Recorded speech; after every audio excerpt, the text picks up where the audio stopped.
코비드-19 팬데믹으로 우리의 생활은 매우 제한적이고 점점 고립되고 있는 것 같은 그런 마음을 날마다 경험하고 있습니다.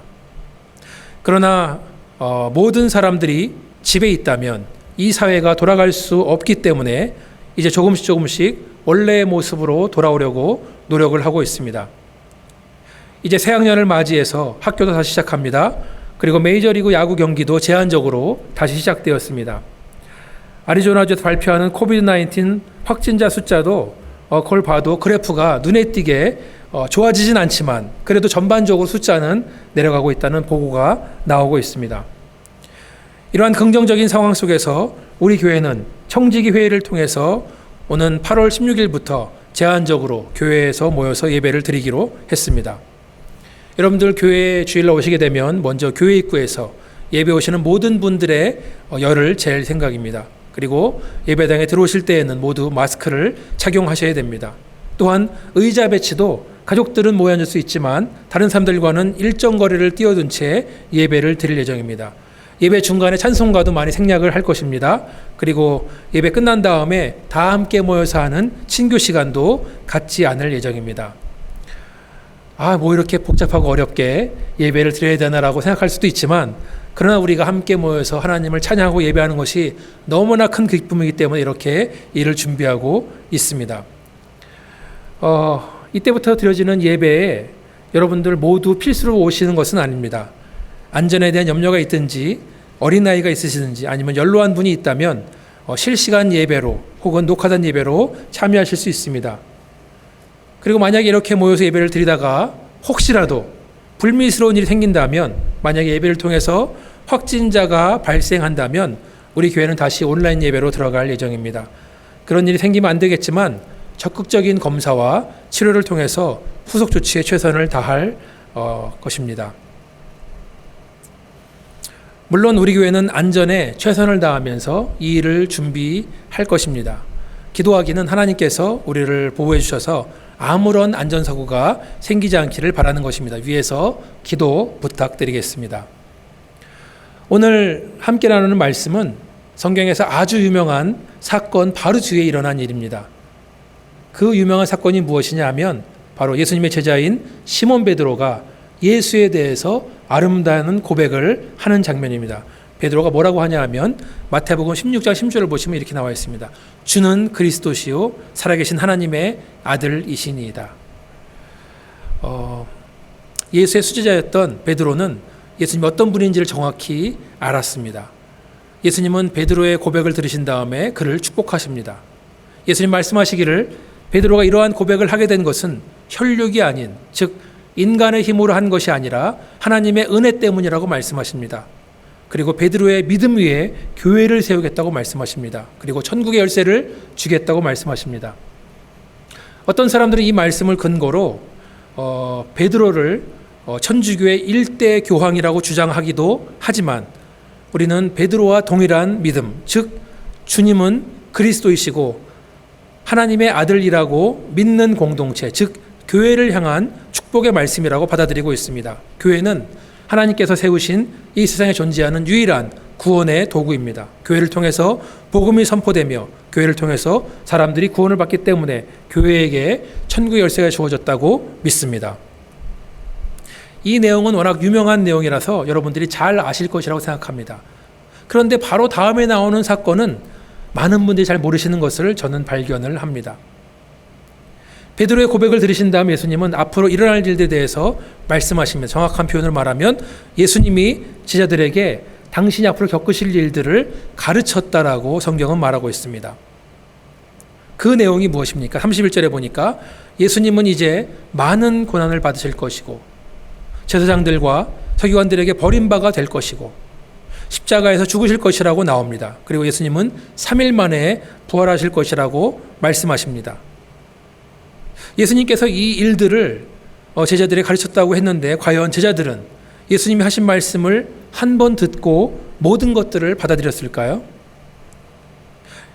예수님이 십자가에서 죽으신 다음에 제자들이 우리에게 보여준 행동을 볼 때에 제자들은 예수님 말씀을 듣기는 했지만 마음에 간직하지는 못했다는 것을 우리는 발견합니다. 아마도 제자들은 예수님이 십자가에서 죽으신 다음에 무척 당황했을 것입니다. 이제 앞으로 어떻게 무엇에 될지 몰랐을 것입니다. 그리고 3일 뒤에 예수를 따르던 여인들이 그분의 빈 무덤을 발견했을 때에도 제자들은 여인의 말을 믿지 않았습니다. 제자들은 예수님이 죽었다가 다시 살아날 것에 대해서는 전혀 상상도 하지 못했던 것입니다. 그런데 오늘 본문을 보니까 당황스러운 일이 있습니다. 예수님이 이제 고난을 당하시고 버림받으시고 죽으시고 부활하신다는 사실을 말씀하자마자 베드로는 박차게 자리를 차고 일어납니다. 그리고 강한 두 손으로 예수님 붙들고 흔들면서 항변을 합니다. 마태복음 16장 22절 후반절을 보니까 이렇게 나와 있습니다. 주여 그리 마옵소서 이 일이 결코 주께 미치지 아니하리이다. 하나님의 아들 예수 그리스도이시며 자기 백성을 구원하실 메시아가 고난받고 버림받고 죽는다는 것을 베드로로서는 도저히 받아들일 수 없었던 것입니다. 방금 전에 예수님에게 위대한 고백을 하고 칭찬을 받았던 베드로로서는 어쩌면 이번 기회에 주님을 향한 자기의 충성심을 보여줄 수 있는 좋은 기회라고 생각을 했을지도 모르겠습니다. 그런데 이 말을 들으신 예수님은 베드로를 향해서 호통을 치십니다. 오늘 본문 33절입니다. 사탄아 내 뒤로 물러가라. 내가 하나님의 일을 생각하지 아니하고 도리어 사람의 일을 생각하는도다. 조금 전까지만 해도 예수님은 베드로를 칭찬하면서 그 믿음의 반석 위에 교회를 세우겠다고 말씀하셨는데 또 천국열쇠를 주시겠다고 말씀하셨는데 이제는 베드로를 향해서 사탄아 물러가라라고 소리를 지르시는 것입니다. 칭찬과 책망이 한순간에 교차가 됩니다. 베드로로서는 그 짧은 순간에 천국과 지옥을 맛보는 기분입니다. 아마도 베드로는 예수님과 동료 제자들 앞에서 얼굴이 백지창처럼 하얗게 바뀌었을 것입니다. 지금 내 앞에 앉아 계신 예수님의 입에서 나온 말이 사실인지 꿈인지 헷갈리고 있을지도 모르겠습니다. 아무리 예수님의 가장 가까운 사람 베드로라 할지라도 예수님은 그냥 넘어가지 않으셨습니다. 예수님이 지적하신 베드로의 문제는 무엇입니까? 베드로는 하나님의 일을 생각하지 않고 도리어 사람의 일을 생각한다고 예수님은 책망하십니다.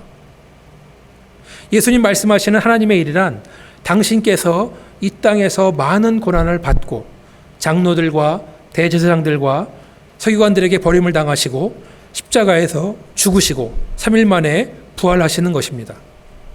예수님께서 2000년 전에 이 땅에 오신 이유는 우리를 위해서 사시다가 우리의 죄값을 치르기 위해서 죽으시기 위해서 오신 것입니다. 예수님께서 이 땅에서 33년 동안 사신 역사를 간단하게 말하면 고난, 죽음, 그리고 부활입니다. 여기에 반해서 사람의 일이란 무엇입니까? 기본적으로 사람의 일이란 사탄의 일입니다. 하나님께서 그 아들 예수를 통해서 이 땅에서 이루기 원하시는 것들을 방해하는 것이 사탄의 일입니다. 사탄은 모든 사람들이 죄의 문제를 해결하지 못하고 죽음을 맞이하기를 기대합니다. 모든 사람이 멸망하기를 바랍니다. 그리고 모든 사람을 구원하기 위해서 이 땅에 오신 예수님의 사역을 싫어합니다. 그래서 예수님은 베드로를 향해서 꾸짖으시고 사탄아 내 뒤로 물러나라고 명령을 내리신 것입니다. 또한 사람들은 고난받기를 싫어합니다. 다른 사람들에게 버림받는 것도 싫어합니다. 당연한 이야기지만 죽는 것도 싫어합니다. 다시 살아나는 것, 부활은 좋은 것이지만 부활을 하려면 먼저 죽음을 경험해야 되는데 그렇다면 부활도 거절하는 것이 사람의 심성입니다. 베드로의 입장에서는 예수님께서 앞으로 당하실 고난, 죽음, 부활이란 것들이 얼마나 받아들이기 힘들었으면 예수님께 항변했다고 하겠습니까? 재밌는 것은 32절에 베드로가 예수님을 향해서 항변했다는 단어의 성경 원어를 보면 에피티마오라는 뜻인데 그것은 영어로 rebuke, 즉 꾸짖다, 징계하다, 훈계하다라는 뜻입니다. 근데 재밌는 것은 33절에 예수님 베드로를 꾸짖으시는데 여기서 꾸짖다는 성경의 원어도 똑같이 에피티마오, 즉 꾸짖다, 징계하다, 훈계하다입니다. 우리의 주님 되신 예수님은 베드로를 꾸짖고 징계하고 훈계할 수 있습니다. 그러나 베드로는 예수님을 꾸짖거나 징계하거나 훈계하면 안 됩니다. 게다가 베드로는 그의 강한 두 손으로 예수의 어깨를 붙잡고 자기 뜻을 관철하기 위해서 예수님을 흔들며 항변을 했습니다.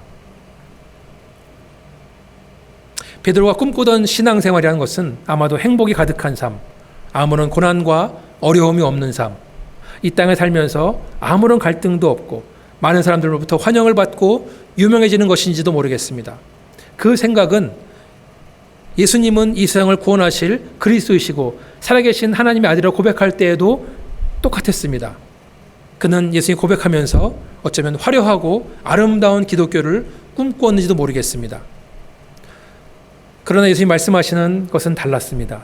신앙생활에는 고난이 있고 버림받는 것도 있고 죽음도 있고 부활도 있다는 것입니다. 베드로는 예수님이 고난받고 죽으신다는 것에 동의하지 않았습니다. 자기 자신도 예수를 따라서 이러한 삶을 살아야 된다는 것도 동의하지 않았습니다. 그것은 그가 꿈꿔오던 기독교가 아니었습니다. 그러나 우리 주님 말씀하십니다. 34절에 보니까 누구든지 나를 따라오려거든 자기를 부인하고 자기 십자가를 지고 나를 따를 것이니라. 예수님은 말씀하십니다. 나를 따라오려거든. 나를 따라오라고 말씀하신 그것은 예수님께서 베드로를 처음 불렀을 때도 동일한 말씀이었습니다. 마태복음 4장 18절에서 20절을 보니까 이렇게 나와 있습니다. 갈릴리 해변에 다니시다가 두 형제 곧 베드로라 하는 시몬과 그의 형제 안드레가 바다에 금을 던지는 것을 보시니 그들은 어부라 말씀하시되 나를 따라오라 내가 너희를 사람을 낚는 어부가 되게 하리라 하시니 그들이 곧 그물을 버려두고 예수를 따르니라. 예수님은 베드로에게 나를 따라오라고 말씀하셨습니다. 그것은 목사나 선교사에게만 해당되는 것이 아닙니다. 구원받은 모든 사람들에게 예수님은 나를 따라오라고 말씀하시는 것입니다. 나를 따라오라는 말은 무슨 뜻입니까? 예수님이 가신 그 길을 따라오라는 것입니다. 예수님을 닮아가는 삶을 살라는 것입니다. 예수 믿는 우리들이 이 세상을 살아갈 때에 예수님처럼 살라고 말씀하시는 것입니다. 요한복음 14장 6절을 보니까 이렇게 나와 있습니다. 예수께서 이르시되 내가 곧 길이요 진리요 생명이니 나로 말미암지 않고는 아버지께로 올 자가 없느니라.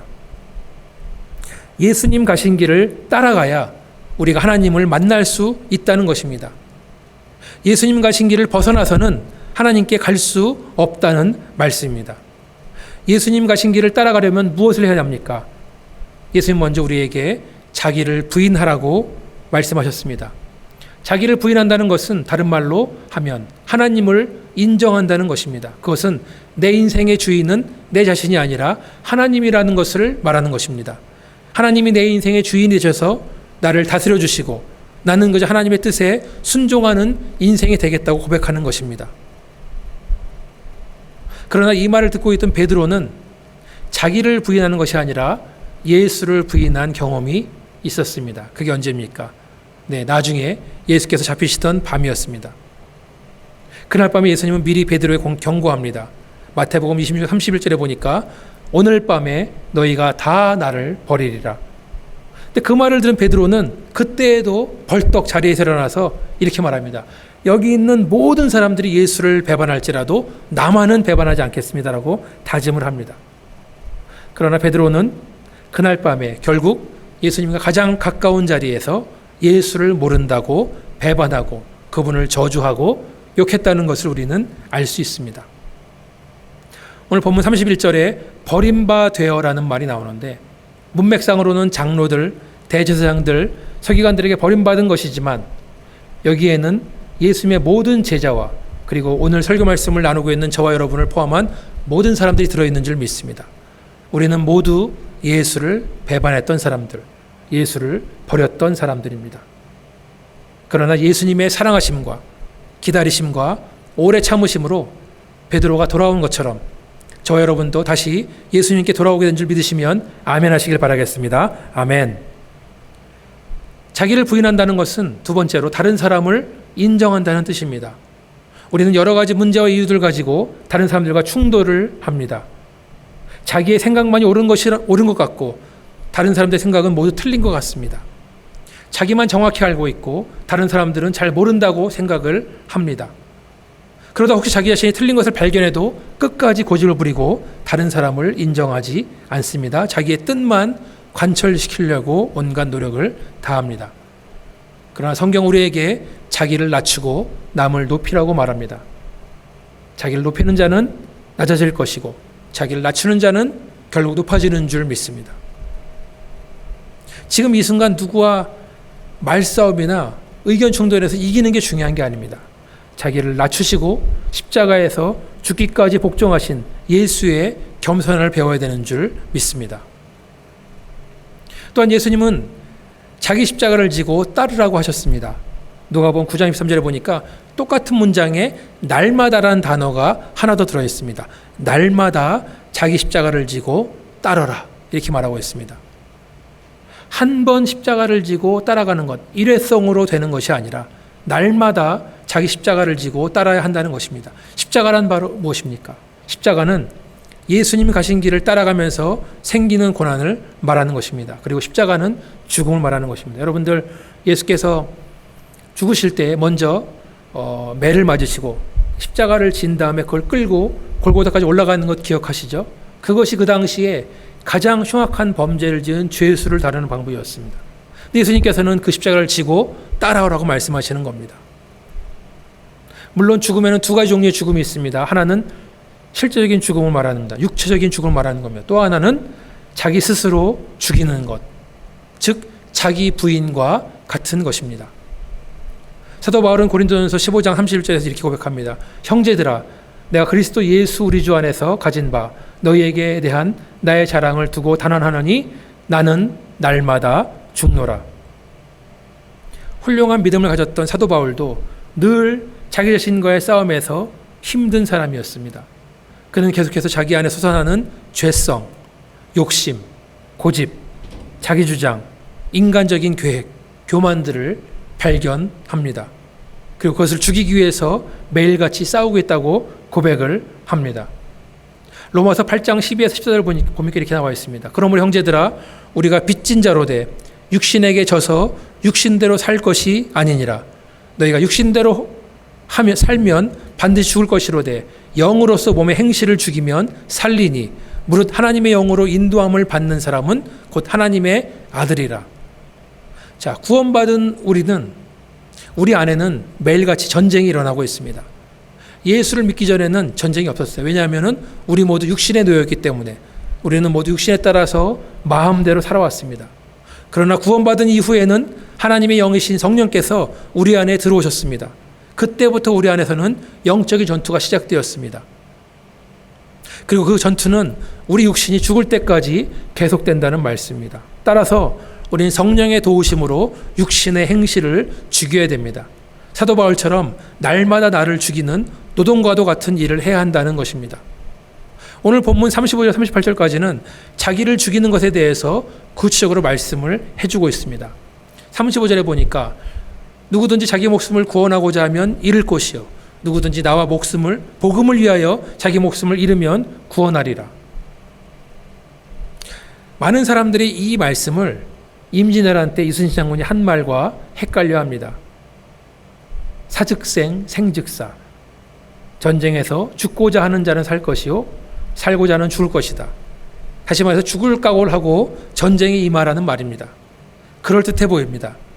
그러나 이순신 장군이 한 말은 성경과는 완전히 다릅니다. 전쟁에서는 우연히 죽고 우연히 사는 일이 많습니다. 심지어는 이 말을 했던 이순신 장군도 우연히 적군의 총탄에 죽었습니다. 그러나 35절의 말씀은 우연이나 요행이 아닙니다. 예수 그리스도와 복음을 위해서 목숨을 잃으면 반드시 영생을 얻는다는 말씀입니다. 여기에는 구원의 분명한 확신과 영생에 대한 믿음이 있어야 됩니다. 신앙생활은 운이나 요행이 아닙니다. 믿음으로만 사는 것을 믿으시면 아멘 하시기 바라겠습니다. 아멘. 또 36절에 보면은 많은 사람이 만일 온 천하를 얻고도 자기 목숨을 잃으면 무엇이 유익하리요? 어떤 사람이 이 세상의 모든 것을 갖는다 할지라도 하나님은 오늘 저녁에라도 우리 영혼을 데려가신다는 말씀입니다. 그러면 그렇게 고생해서 모아놓은 모든 것들 다 헛하고 남의 것이 된다는 말씀입니다. 누가복음 9장에도 같은 이야기가 나오는데요. 누가복음 9장 25절은 단어 하나가 더 들어가 있습니다. 누가복음 9장 25절 사람이 만일 온천을 얻고도 자기를 잃든지 빼앗기든지 하면 무엇이 유익하리요? 자기를 잃든지 빼앗기든지라는 말이 추가되어 있습니다. 그 말은 우리가 살면서 너무나 많은 것을 소유하게 된다면 스스로 자신을 잃어버릴 수 있다는 말씀입니다. 물론 이 말씀에 여러 가지 의미가 들어있겠지만 물질로 인해서 사명받은 성도가 그 본분을 잃어버릴 수 있다는 말씀입니다. 가진 것이 많다 보니 간절한 마음은 사라지고 나태함과 안일함만 남아버립니다. 그리고 자신의 신분, 하나님의 자녀라는 사실, 지금의 세상과는 비교할 수 없는 천국을 잃어버리게 된다는 말씀입니다.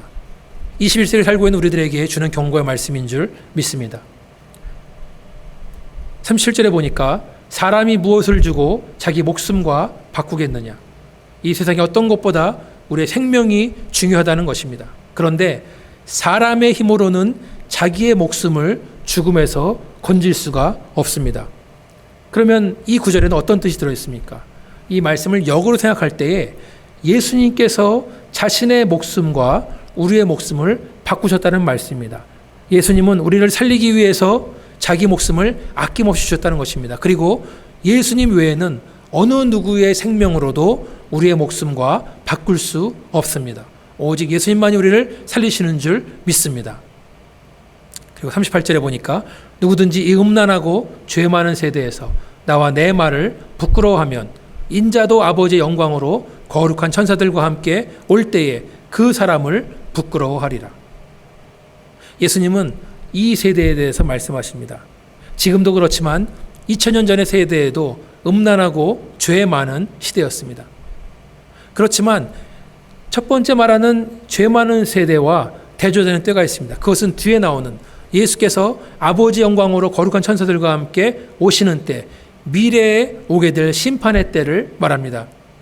지금은 공중권세 잡은 자, 사탄의 세력이 전부인 것 같이 보이지만 앞으로 다시 오시는 예수님의 때가 되면 모든 것이 선명해질 것입니다. 그때가 진짜입니다. 많은 사람들은 예수님이 다시 오시는 날 이런 거는 없다고 생각을 합니다. 심판은 없다. 재림 예수도 없다고 믿습니다. 그렇지만 그날은 반드시 오게 되는 줄 믿으시기를 주님의 이름으로 축원합니다. 그런데 문제가 있습니다. 만약 지금 우리가 사는 때에 예수님과 그분의 말씀을 부끄러워한다면 심판날에 예수님께 똑같이 그런 사람들을 부끄러워하겠다고 말씀하신 것입니다. 이 문제의 해결책이 있습니다. 어떻게 하면 예수님 부끄럽게 여기지 않을까? 부끄럽단 말을 반대로 생각해보면 이 문제의 해결의 길이 보입니다. 부끄러워하는 것의 반대말이 무엇입니까? 그것은 자랑스러워한다는 것입니다. 예수님을 자랑스러워하시기를 주님의 이름으로 축원합니다. 예수님 주신 말씀대로 사는 삶을 자랑스럽게 여기시기를 주님의 이름으로 축원합니다. 나를 따라오려거든 자기를 부인하고 자기 십자가를 지고 나를 따르라.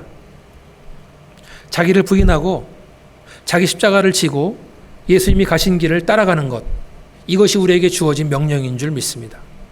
예수님을 따라간다는 것은 바로 예수님의 고난과 죽음과 부활에 동참한다는 것입니다. 예수님을 따라간다는 것은 우리가 앞으로 가게 될 본향집, 천국에 대한 확실한 믿음을 가지고 살아가는 것입니다. 이 세상의 삶은 언젠가는 지나갈 것이라는 사실을 잊지 않는 것입니다. 온 천하보다 귀한 것이 영생인 줄 믿고 사는 것입니다. 예수께서 나를 살리시기 위해서 자기 목숨을 아끼지 않았다는 것을 늘 명심하고 믿고 사는 것입니다. 그리고 마지막으로 예수 그리스도와 그의 말씀을 부끄러워하는 것이 아니라 오히려 자랑스럽게 여기면서 당당하게 사는 삶이 바로 예수를 따라가는 삶이요, 자기를 부인하고 날마다 십자가를 지고 삶인 줄 믿습니다. 그렇게 살기 원하시는 분들만 한번 아멘 하시길 바라겠습니다. 아멘. 다 함께 기도하시겠습니다. 나를 따라오려거든. 아버지 하나님, 하나님께서 예수를 통해서 우리를 구원하였을 때 그냥 우리는 앉아있는 성도로 남아있는 것이 아니라 일어나서 예수를 따라가는 삶을 사는 것이 바로 구원의 목적인 줄을 다시 한번 생각을 합니다. 아버지 하나님, 우리가 예수를 따라가되 자기를 부인하고 자기 십자가를 지고 따라가는 것, 그 예수님 가신 길을 따라가는 것은 때로는 고난의 길도 가는 것이고, 때로는 사람들부터 버림받는 길도 가는 것이고, 또 때로는 어쩌면 죽음에 이르는 길도 될 수 있음을 우리가 압니다. 그러나 그 길 끝에는 부활이 있고 영생이 있는 줄 믿습니다.